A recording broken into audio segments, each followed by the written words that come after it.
We got to declare it. Tucker Kraft is one of the best tight ends in football.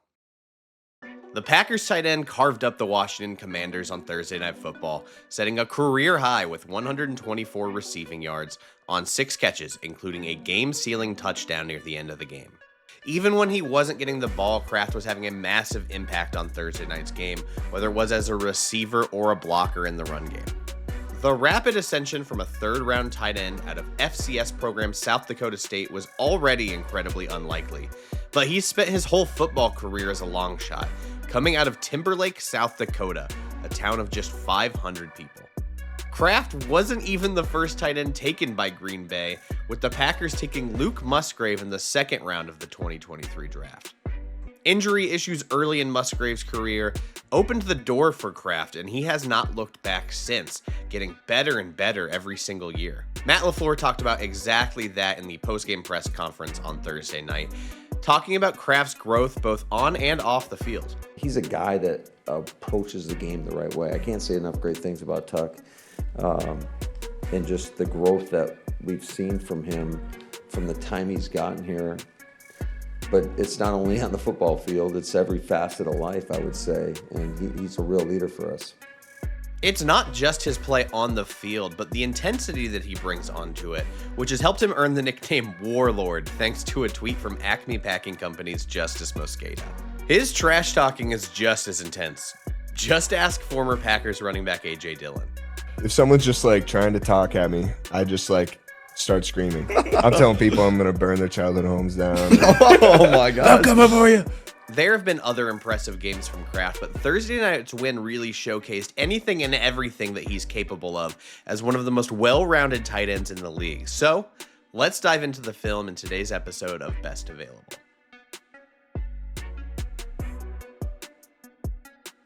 Before we get into the film, thank you for watching today's episode. Make sure that you are subscribed to the YouTube channel and follow us on socials at BestAvailableYT.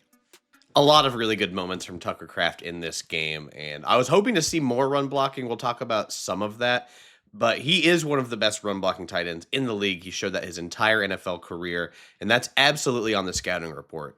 The Packers clearly knew that going into this game because they did a lot of delayed releases with him. They got him the ball in space with some, momentum.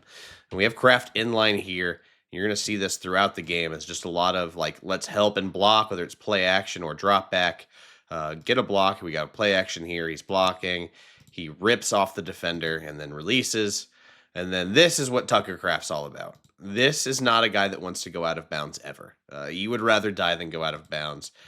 And we're not done there. He's refusing to go down. He's stepping over a defender backwards, trying to get that extra yard, which he gets. This is like the most on-brand Tucker Kraft play you're going to get. This is a guy that just embraces contact in every form and does not. I think he thinks it's personally insulting to go out of bounds. I think that's just the type of player he is.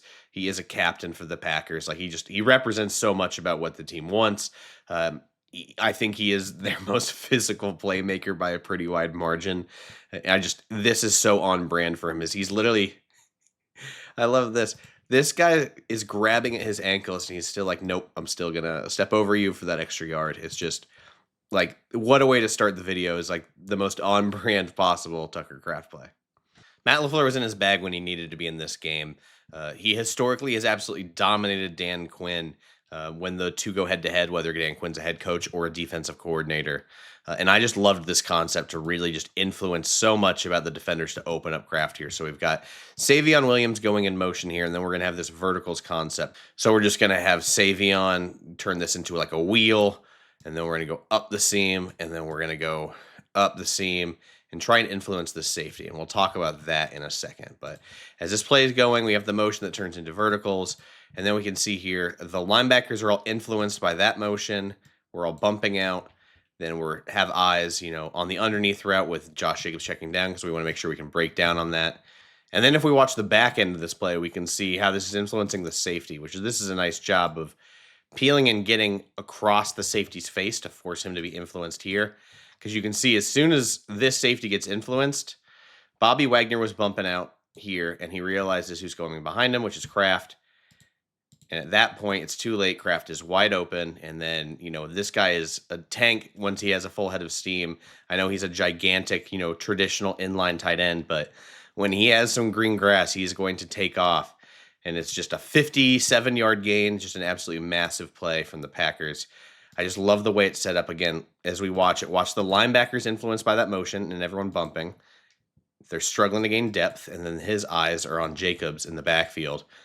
It's just a whole miscommunication. Again, super great job by, I believe that's Musgrave there. And then just all of this is what opens up Kraft. It's a brilliantly designed play. It triggers the eyes of the linebackers, influences the safety. This is how Kraft gets open here. And that's just why Matt LaFleur, when he's in his bag, can really, really get the offense humming. We're going to do the same thing here again with Kraft, who is lined up once again in line.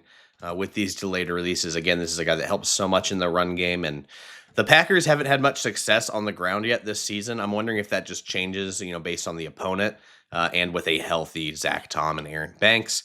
So, he hasn't been as impactful on the run. We talked about not as many run blocking plays on film as I was hoping to share, but that's just, they're working with what they're got, and again, because he's known as such an effective run blocker, it can allow him to release and get in space, which he does here. But this isn't why I highlighted this play. It's this. Him on a DB is not fair because that DB is going to have no hopes of trying to tackle the guy. And again, he's not running out of bounds afterwards, but just the ability to stop and just use the offhand to throw him off. And I know he's not completely dirting the guy, but it's just that little shove.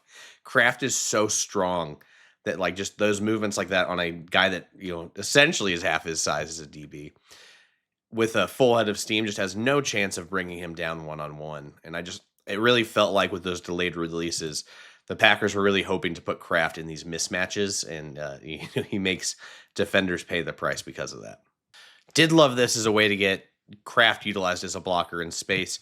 We've got some pony package usage now with Josh Jacobs and Savion Williams, the rookie wide receiver. He had a lot of really fun plays on Thursday night. The rookie utilizes a Wildcat quarterback at one point. He got some rushing attempts in this game. Just a little aside, he was a heavily utilized runner at TCU in college, despite being their top wide receiver, whether it was as a Wildcat quarterback.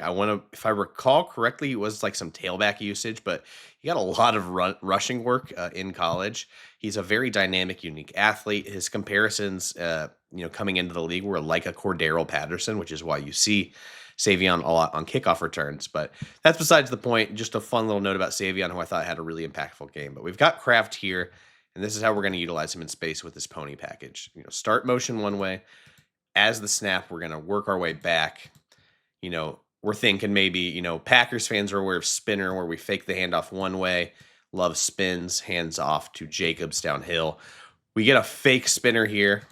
You can see we fake the Jacobs handoff, but the ball's already in Savion's hands. And then we have Kraft as a lead blocker. And when Kraft's one-on-one in space as a blocker, again, nice job by Savion, pushing that and then keep bouncing aside.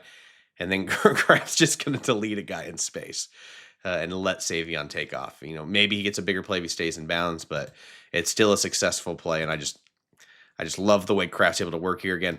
Like Savion right here, he's trying to push this to help set up this block a little better, push, then bounce. That is, again, some running back stuff from a wide receiver. And then I'm obsessed with that. That is a hilarious block. Just the DBs did not have fun trying to work with Kraft in this game. I love the fake spinner with the sweep.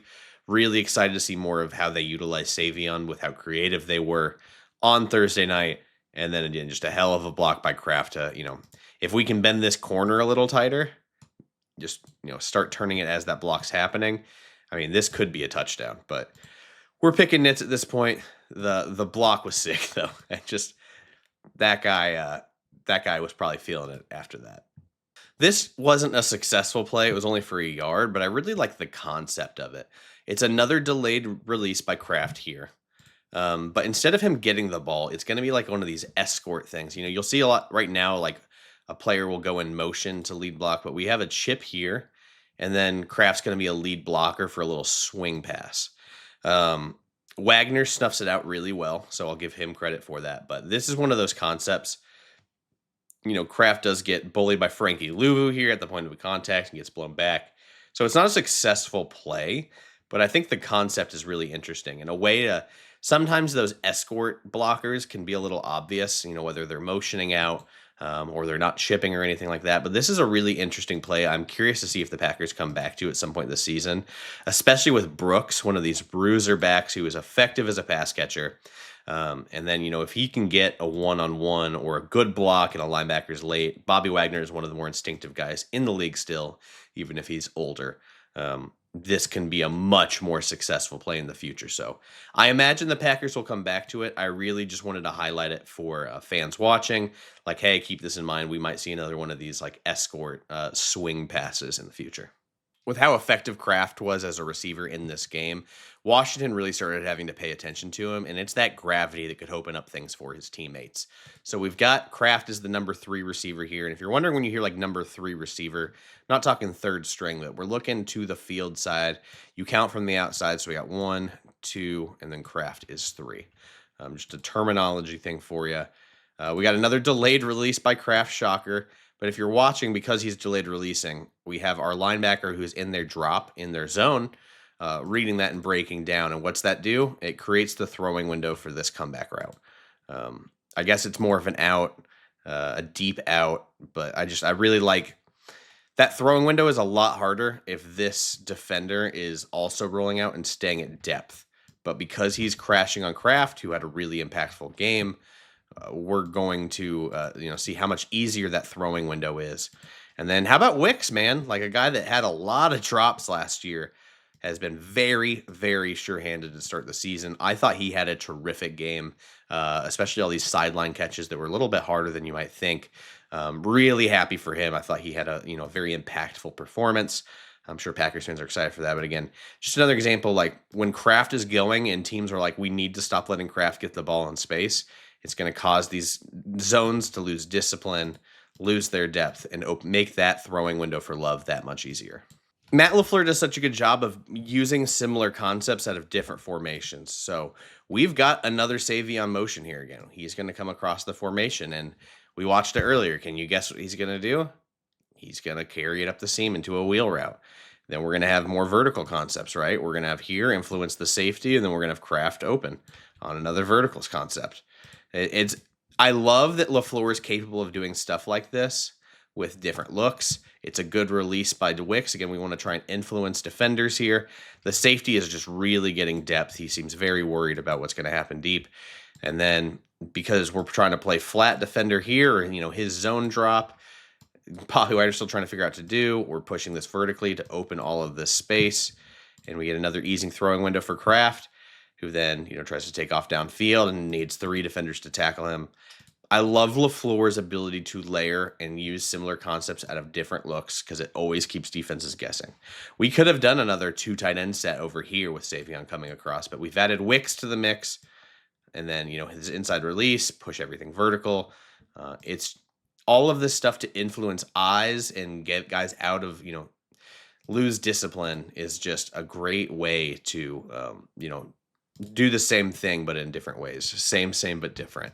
And just another big play for Kraft, who gets that depth.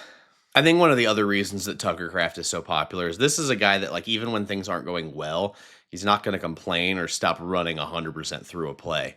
And this is a really good example of this on this catch. We see him at the top of the screen. And, he's just going to work through contact. Number 3 had a bad day against Kraft, but you can see the flags thrown.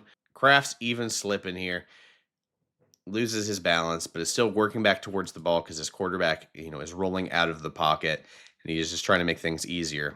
And I think by the time he slips, Kirk Herbstreit mentioned this. Let me double check. Yeah, by the time the ball is out, Kraft is on the ground. But this is just an example. Like, coaches love players who are physically and mentally tough.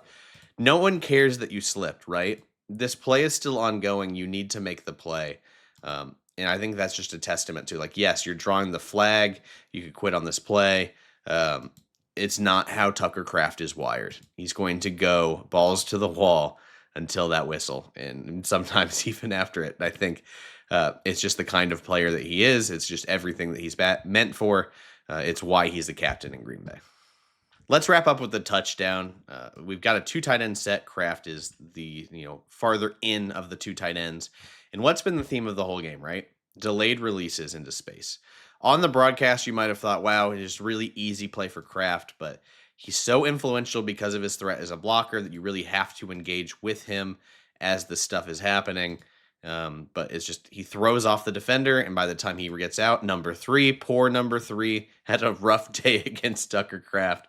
It's too late because you're thinking block, and then he gets out in his route. Poor one out for number 3, just had a bad day, but it's just an easy pitch and catch. And then Kraft goes into the stands for a Lambeau leap.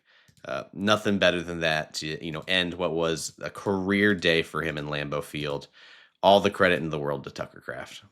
There may be a lot of tight ends that are putting up video game numbers right now. Brock Bowers is having an absolutely sensational start to his career. Trey McBride has been outstanding in Arizona. But when I'm talking about like the cream of the crop for all-around, well-rounded tight ends, to me, it's George Kittle and it's Tucker Kraft.